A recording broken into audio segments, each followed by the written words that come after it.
Kebohongan bukan sekadar tindakan moral yang salah, tapi fenomena psikologis yang kompleks. Studi dari University College London menemukan bahwa setiap kali seseorang berbohong, respons rasa bersalah di amigdala otak menurun. Artinya, semakin sering seseorang berbohong, semakin sedikit rasa bersalah yang ia rasakan. Fakta ini menjelaskan mengapa kebohongan bisa menjadi kebiasaan dan bahkan identitas diri bagi sebagian orang. Di keseharian, kita sering bertemu orang yang berbohong bukan hanya sekali, tetapi berulang-ulang. Mulai dari rekan kerja yang suka melebih-lebihkan kontribusinya, teman yang menciptakan cerita dramatis agar mendapat tanda peringatan, hingga pasangan yang menyembunyikan hal-hal kecil karena takut memicu konflik. Kebohongan itu terlihat sederhana, tetapi ada pola psikologis yang mendasarinya. 1. Kebohongan sebagai mekanisme pertahanan diri. Banyak orang berbohong karena ingin melindungi diri dari konsekuensi yang menyakitkan. Psikologi menyebut ini sebagai defense mechanism, di mana kebohongan digunakan untuk menghindari rasa malu atau penolakan. Misalnya seorang karyawan yang terlambat bekerja mungkin mengatakan macet, padahal ia bangun kesiangan. Kebohongan itu terasa lebih aman daripada mengakui kesalahan karena ia takut dinilai tidak disiplin. Dalam jangka panjang, pola ini menciptakan jarak antara dirinya dan realitas, membuat ia sulit menerima tanggung jawab. Menariknya, mekanisme ini tidak selalu disadari. Banyak orang yang berbohong spontan karena otak otomatis memilih jalan yang paling cepat untuk meredakan rasa takut. Di Inspirasi Filsuf, kami sering membahas bagaimana mengatasi ketakutan ini agar tidak harus menutupi diri dengan kebohongan. 2. Kebohongan untuk mendapatkan validasi. Sebagian orang berbohong untuk terlihat lebih menarik, lebih sukses, atau lebih pintar dari yang sebenarnya. Psikologi sosial menyebutnya impression management, yaitu cara seseorang mengontrol kesan yang ditangkap orang lain. Contoh nyata adalah seseorang yang bercerita pernah liburan ke luar negeri padahal hanya melihatnya dari media sosial. Tujuannya sederhana, agar ia dianggap keren oleh lingkungannya. Namun kebiasaan ini membuat dirinya bergantung pada pengakuan eksternal untuk merasa berharga. Dalam jangka panjang, orang ini kehilangan otentisitas. Hubungannya menjadi rapuh karena ia selalu takut topeng yang ia pakai terbongkar. Ini menjelaskan mengapa kebohongan untuk validasi justru membuat seseorang semakin cemas.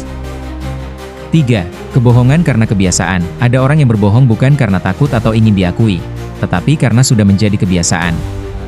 Otak mereka terbiasa mengambil jalan pintas dengan menciptakan narasi yang lebih nyaman. Misalnya seseorang ditanya sedang apa, ia langsung menjawab dengan cerita yang dilebih-lebihkan walaupun kenyataannya tidak sepenuhnya benar.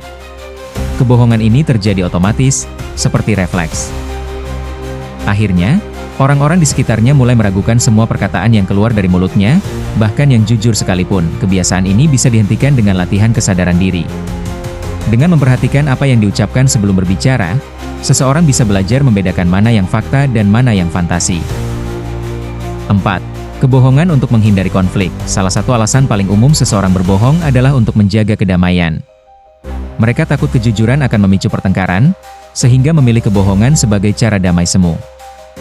Misalnya ketika pasangan bertanya apakah ia marah, orang itu menjawab, tidak, walau jelas wajahnya menunjukkan sebaliknya. Ini memang mencegah konflik sesaat, tetapi justru membuat konflik menumpuk di kemudian hari. Kebiasaan ini membuat komunikasi menjadi dangkal. Hubungan terasa baik-baik saja di permukaan, tetapi di bawahnya ada ketidakpuasan yang tidak pernah diungkapkan. Ini ibarat menutup retakan dengan cat, bukan memperbaiki dindingnya. 5. Kebohongan karena dorongan kekuasaan. Ada tipe kebohongan yang digunakan sebagai alat untuk mengontrol orang lain. Ini sering terlihat pada orang yang manipulatif atau narsistik. Mereka menciptakan narasi palsu untuk membuat orang lain bergantung, takut, atau merasa bersalah. Misalnya seorang rekan kerja yang mengatakan bahwa bos tidak suka ide Anda, padahal ia hanya ingin ide Anda ditolak. Kebohongan ini digunakan untuk menjaga posisi dominan. Pola ini sering merusak kepercayaan tim dan menciptakan lingkungan kerja yang penuh intrik. Dalam konteks pribadi, orang yang menggunakan kebohongan untuk mengendalikan akhirnya terjebak dalam permainan sendiri. Mereka harus terus berbohong untuk mempertahankan ilusi kontrol. 6. Kebohongan karena kesulitan menghadapi emosi. Tidak semua orang mampu mengelola emosinya dengan baik.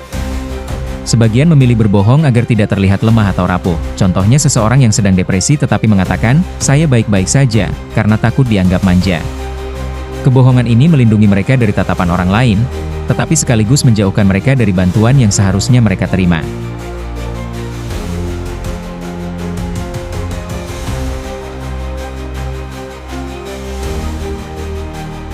Mengenali emosi dan berani mengungkapkannya adalah langkah penting agar seseorang tidak harus bersembunyi di balik kebohongan.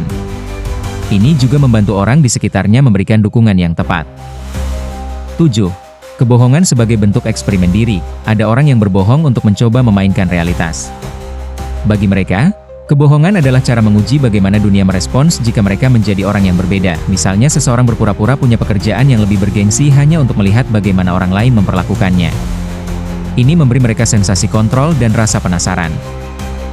Mereka menjadi orang yang berbeda, misalnya seseorang berpura-pura punya pekerjaan yang lebih bergengsi hanya untuk melihat bagaimana orang lain memperlakukannya. Ini memberi mereka sensasi kontrol dan rasa penasaran. Namun efek sampingnya adalah mereka bisa kehilangan identitas asli jika terus melakukannya. Eksperimen seperti ini mungkin memberi hiburan sesaat, tetapi pada akhirnya membuat orang kelelahan karena harus menjaga banyak versi dari dirinya. Kejujuran memberi kebebasan dari beban itu. Kebohongan mungkin terlihat sederhana, tetapi psikologi di baliknya menunjukkan kompleksitas yang memengaruhi cara kita berhubungan dengan diri sendiri dan orang lain. Menurut kamu, kebohongan seperti apa yang paling merusak kepercayaan? Terima kasih sudah menonton, ayo kita sama-sama belajar.